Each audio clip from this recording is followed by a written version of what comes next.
안녕하세요 여러분. 밤새 잘 주무셨습니까? 10월 31일이네요. 10월의 마지막 날, 오늘도 하루 한 말씀으로 주님의 말씀을 함께 묵상하고 기도하는 시간 갖도록 하겠습니다.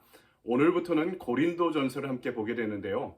고린도전서는 초대교회의 가장 중요한 교리, 복음이라 할 수 있는 십자가의 복음을 가장 심오하게 정립해 놓은 그런 서신이다, 이렇게 이야기할 수 있습니다.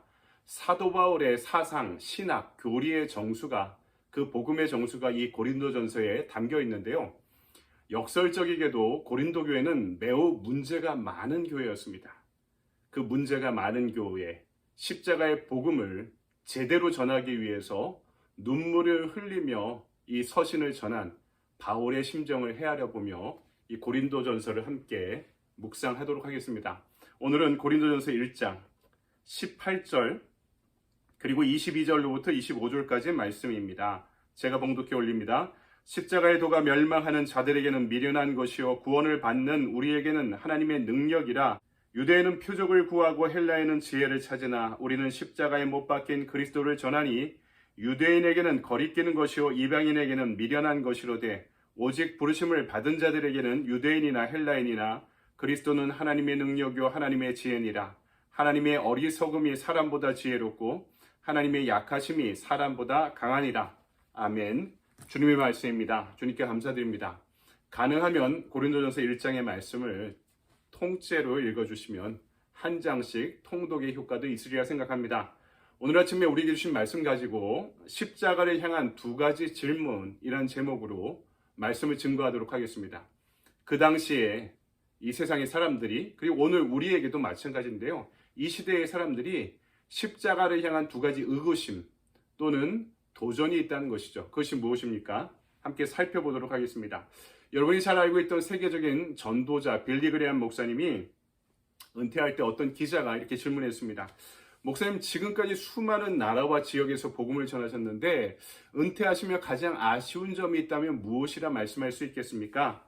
그러자 빌리 그레엄 목사님이 이렇게 대답했습니다. 나는 복음이 교회 밖에만 필요한 줄 알았습니다. 그런데 지금 새삼스럽게 깨닫는 것은 교회 안에 복음을 필요로 하는 사람들이 더 많이 있다는 사실입니다. 여러분, 이 질문과 이 도전은요, 오늘 십자가를 대하고 있는 우리 크리스찬들의 자세와도 무관하지 않습니다. 십자가를 향한 첫 번째 의구심, 질문은요, 십자가는 무능력한가 하는 것입니다. 18절 말씀 볼까요? 십자가의 도가 멸망하는 자들에게는 미련한 것이요 구원을 받는 우리에게는 하나님의 능력이라. 십자가의 도 이렇게 번역하고 있는데 새번역 성경 보니까 십자가의 말씀 이렇게 번역하고 있습니다. 그러니까 도는 말씀이고 복음입니다. 여러분, 도를 아십니까? 이 도는 어떤 도입니까? 어떤 길입니까? 이 도에 대해서 어떤 사람들은 매우 미련한 것이다 여기고 어떤 이들은 이것이 능력이다 이렇게 여기고 있다는 것이죠. 여러분, 그렇죠. 여기에 십자가의 역설이 있습니다. 미련한 능력. 십자가는 미련하지만 능력이 된다는 거죠. 우리는 그동안 예수 믿으면서 그리스도를 만병통치약으로 믿어봤습니다. 교회가 그렇게 예수를 팔았습니다. 세일즈했습니다. 아픈 사람 낫게 해주고 죽은 사람 살려주고 가난한 사람 부자 만들어주는, 이렇게 예수를 우리의 인생에 만병통치약으로 받아들이고 있는 우리에게, 그렇게 예수를 세일즈하고 있던 교회에게 오늘 복음이, 이 고린도전서의 말씀이 묻고 도전하고 있습니다. 예수가 정답이라면 도대체 무엇이 문제입니까? 예수를 믿는 것 때문에 인생의 찬바람을 맞이할 때를 생각해 보지 않으셨습니까? 예수를 믿는 것 때문에 반대와 박해에 직면할 때가 있지 않았습니까? 예수 믿는 것 때문에, 예수 믿는 것 때문에, 그분의 뜻을 따르는 것 때문에 이중장부를 만들지 못하고 비리를 행하지 못하고 나쁜 일에 참여하지 못함으로 인해서 오히려 사회적으로 성공하지 못할 위험과 위기 앞에 놓인 적은 없었습니까? 여러분, 이런 질문에 대해 지금까지 복음의 교회가 어떤 답을 우리들에게 주었습니까? 예수를 세일즈하는 사람들의 밖에 있는 질문의 영역이었기 때문에 제대로 답해주지 못했을 수도 있습니다. 그럴 때 우리는, 여러분은 어떤 선택을 하겠습니까? 1994년, 오래전 이야기입니다. 세상을 떠들썩하게 만들었던 뉴스가 있었죠. 한국에 지존파 사건이 있었습니다. 어려서부터 부모에게 버림받고 사회적으로 소외되었던 이 젊은 청년들이 자기들끼리 똘똘 뭉쳐서 지존파라는 그룹을 결성했습니다. 무작위로 사람을 잡아다가 죽이고 태우고 인육을 먹기까지 하면서 세상을 놀라게 했습니다. 나중에 이들이 잡혀서 재판을 받고 사형을 선고받을 때 더 많은 사람을 죽이지 못한 것이 큰 안타까움이다 라고 이야기를 하며 분노를 감추지 못해 사회적으로 큰 충격을 줬습니다. 사랑받지 못한 세상에 대해 큰 분노를 지니고 아무도 사랑하지 못하는 청년들이었습니다. 그 중에 김현양이라는 청년이 있었는데요. 사랑의 교회 이재명이라는 집사님을 통해 복음을 접하게 됩니다. 하나님께서 우리 김현양 형제를 사랑하셔서 십자가에 달려 돌아가셨습니다. 이렇게 복음을 전할 땐 말도 안 된다는 소리로 생각해서 처음엔 거부했습니다. 우리 부모도 날 버렸는데 예수란 분이 나를 위해서 십자가에 달려 돌아가셨다는 사실이 믿겨지지 않았던 거죠. 하지만 후에 끈질긴 이재명 집사님의 복음 선포와 또 방문과 권면과 또 사랑의 섬김 가운데 마음을 돌이키게 되었습니다. 그래서 나 같은 죄인을 위해 십자가에 돌아가셨다는 은혜와 사랑을 받아들일 때 구원의 확신을 얻게 되었다고 합니다.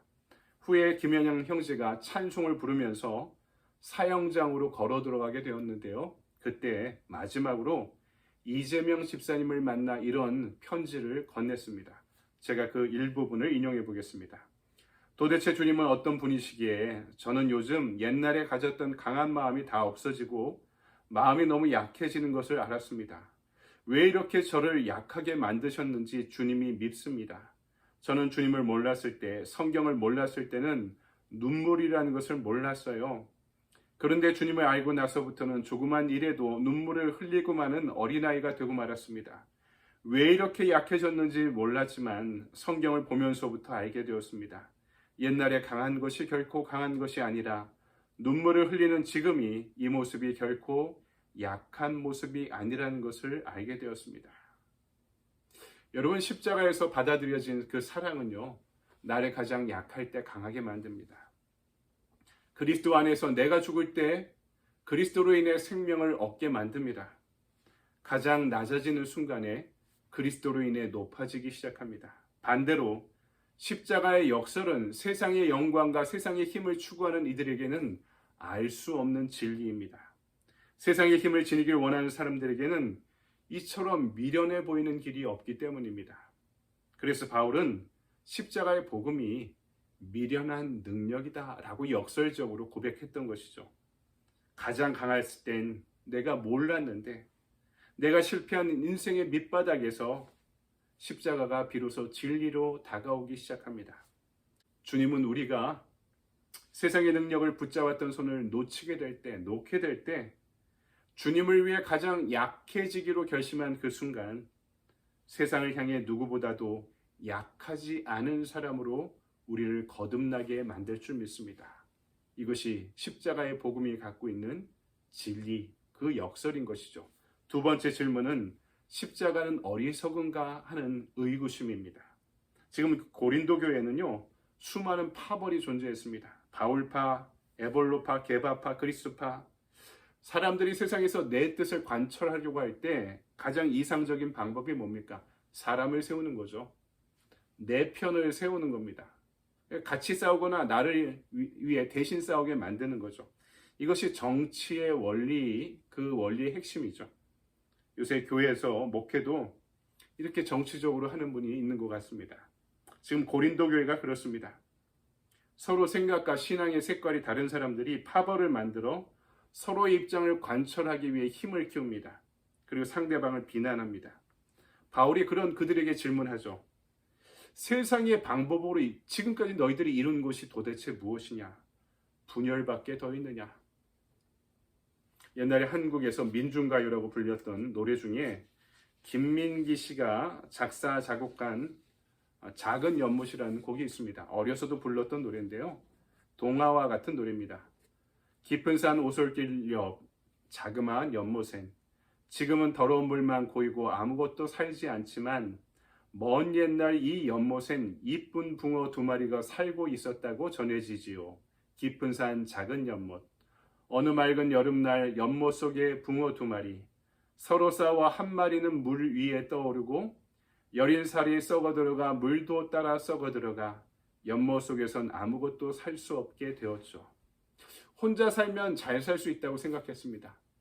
혼자 살면 편할 거라 여겼죠. 상대를 이기고 나니 그 아름다운 연못은 아무도 살 수 없는 곳이 되어버렸다는 것입니다. 세상의 지혜는 이런 겁니다. 너를 죽여 내가 사는 것. 이게 정글의 법칙, 경제의 법칙이 지배하고 있는 이 세상을 잘 사는 법입니다. 반대로 십자가의 지혜는 뭡니까? 내가 죽어 너를 살리는 길입니다. 얼마나 미련하고 어리석어 보이는 길입니까? 세상에선 싸워 이겨야지만 내가 살 수 있죠. 근데 상처뿐인 영광만 남죠. 싸워 이기면 전쟁을 한다고 생각해 보십시오. 요새 이스라엘에서도 우크라이나에서도 진정한 승리자가 과연 존재할까요? 서로가 끊임없이 죽기까지 전쟁의 끝을 향해 달려가는 이 상황 가운데 이것이 제로섬 게임이죠. 나중엔 아무것도 남지 않게 될지도 모릅니다. 모두가 피해자, 모두가 패배자가 되는 길이 될 수도 있습니다. 너희를 죽여 우리가 행복하게 살 수 있다고 여겼는데 그 세상은 썩어버린 물로 인해 아무도 살 수 없는 길이 되어버렸다는 것입니다. 그래서 오히려 이 땅에 평화가 절박하게 필요한 이 땅에 진짜 필요한 것은 십자가의 복음인 것이죠. 바울은 지금 십자가의 은혜로 구원받은 너희들이 세상의 지혜로 살아가려고 하는 이유가 무엇이냐? 내가 죽어 너를 살리는 그리스도의 십자가로 우리가 구원받았는데 너희들은 왜 남을 죽여 너희들이 살려고 하느냐? 묻고 있는 것입니다. 십자가가 없는 곳에는 분열이 일어나기 때문입니다. 반대로 십자가가 있는 곳에는 생명이 살아납니다. 부활합니다. 사랑하는 여러분, 말씀을 정리합니다. 오늘 고린도 교회를 향해 도전한 사도 바울의 말씀은 이 시대 오늘 우리를 향한 질문과 도전이기도 합니다. 첫 번째, 십자가는 무능력한가? 두 번째, 십자가는 어리석은가? 여러분이 이 십자가의 복음에 대한 어떤 해답을 지니고 있습니까? 십자가에 대해 반만 결단하면 짐이 반으로 줄는 것이 아니라 곱절로 늘어나게 됩니다. 반면에 십자가는 가까이 가면 가까워질수록 가벼워집니다. 그것을 내가 지기로 결정할 때 그때부터 우리는 자유해집니다. 십자가는 오직 십자가만을 통해 극복될 수 있기 때문입니다.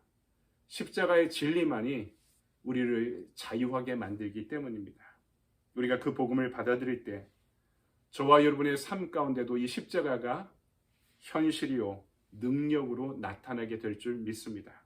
그럴 때 저와 여러분은 사도 바울처럼 십자가의 신앙을, 복음을 이렇게 고백할 수 있을 것입니다.